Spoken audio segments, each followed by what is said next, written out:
I am the Tofu Golem. Please enjoy the video. You'll start by linking accounts.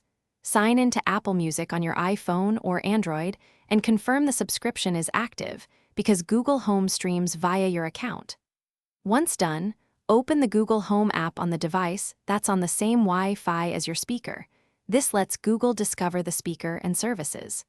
Make sure both the home device and Apple Music app are updated to avoid compatibility issues, which prevents connection failures and ensures AirPlay or account linking option. Now link the service.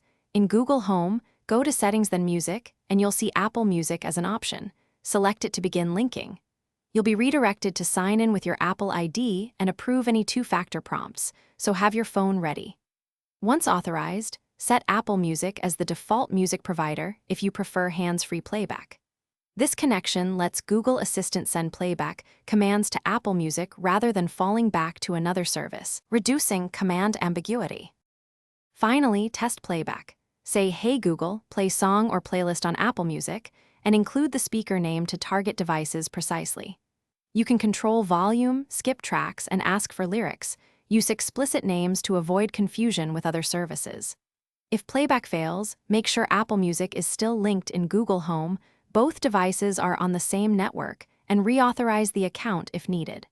As a quick fix, restart the Google Home speaker and the phone running the Google Home app to clear transient errors.